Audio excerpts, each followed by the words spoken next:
Okay, so this is a quick video to show you a useful tip if you've spent a while in Cura importing a model and then setting up various support blockers or different support, processes or print processes for your model. So I've got for example, I've got a Danger Mouse model loaded here, and what I'm going to do is grab the support blocker and just, put one there, and I'll put, say, another one under the nose, and then let's say wanted to do something specific for the ears.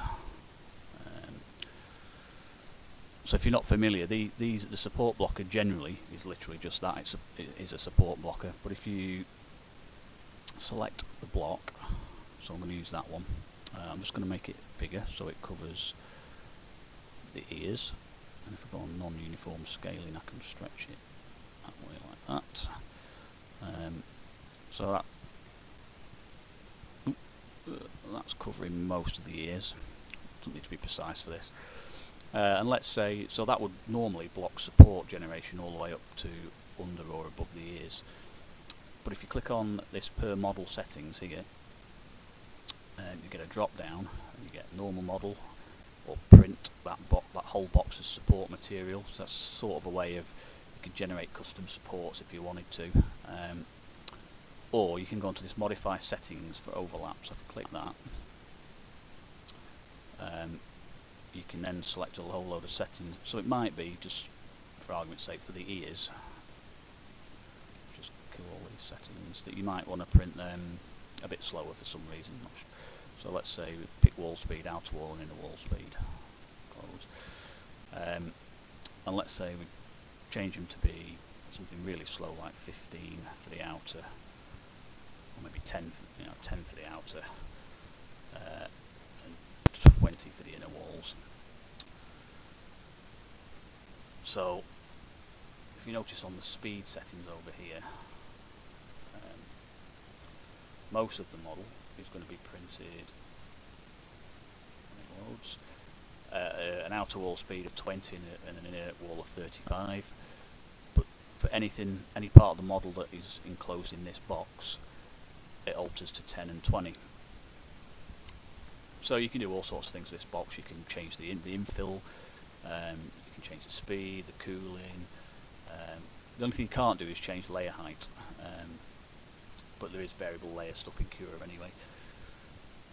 So maybe do another video on that in a bit more detail another day. But let's say you spent a long time on a complex model setting lots of these support blockers up and all these, and then suddenly for some reason you realise there's a mistake in your CAD model.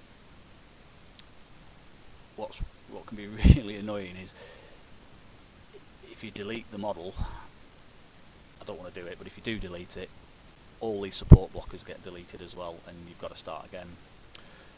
So there is a little way around this actually. So what you can do is you can right click and do reload all models, and it doesn't lose these things here.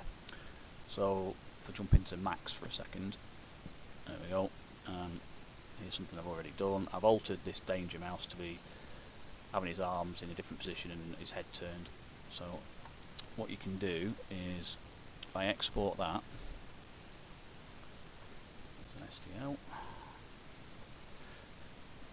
and overwrite, that's the file that's already imported into Cura. If I overwrite that with this new version, yes, I want to replace it. Yep. Binary, no problem. Right, so that's overwritten it. And if you go back to Cura, simply, if I just do right click and reload all models, there we go. It's kept the Danger Mouse, it's kept this block support, and it's kept all these other support blockers. Now obviously the stuff I've done here is off, things are offset now, but you can move them around again. So I could put that back under his nose, I could put that back under wherever it was under his hand. And the block, I can rotate that round with those settings to make sure it encompasses his ears again.